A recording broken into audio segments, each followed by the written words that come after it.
วัสดีเด้อวันนี้ก็บ่าวต้นมันมา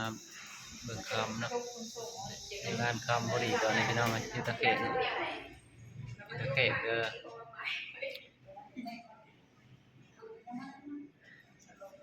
บ่าวต้นเพิ่นสิซื้อคำไปหมั่นสาวพี่น้องตามเบิ่งเนาะ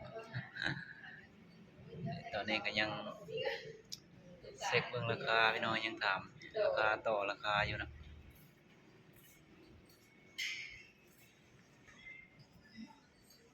คำพูดมันจะเฮ็ดใหญ่กว่าได้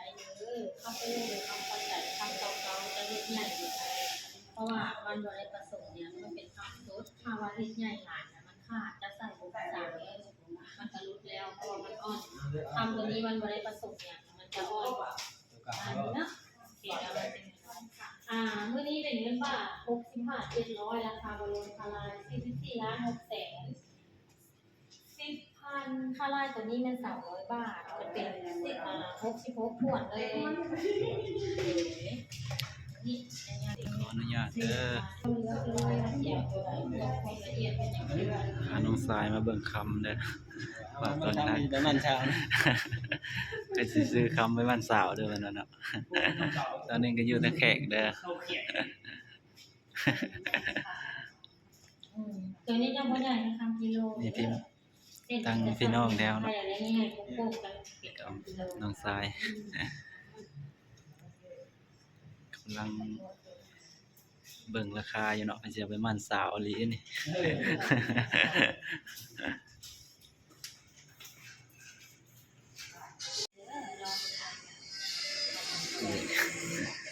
เสี่ยวอีหลีเด้อนี่จ่ายเงินแล้วนี่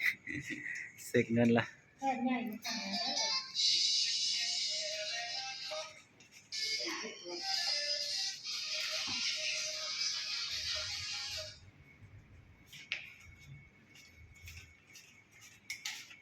ติดมาทางหน้ามันจะเกาะได้จะคล้องมาทางหน้าเลยเดี๋ยวแม่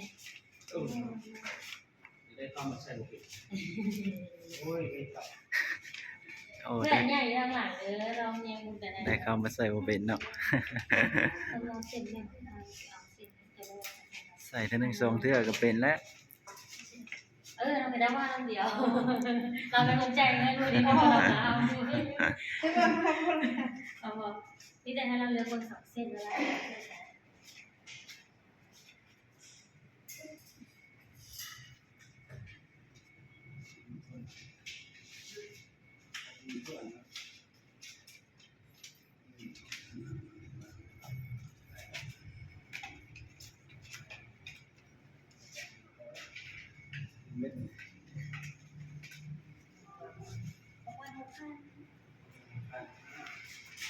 เอาไปนะค่ะตัวนี้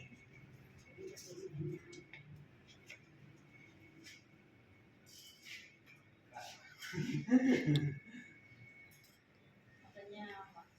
เป็นยังไงจำเดียวเนี่ยเนาะ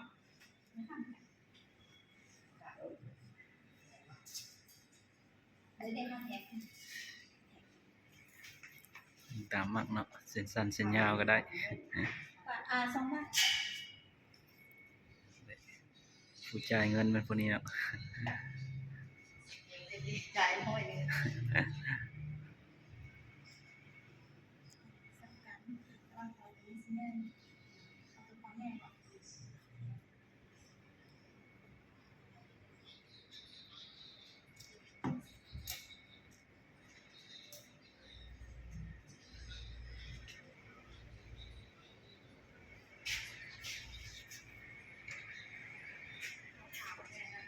โดยที่เงิน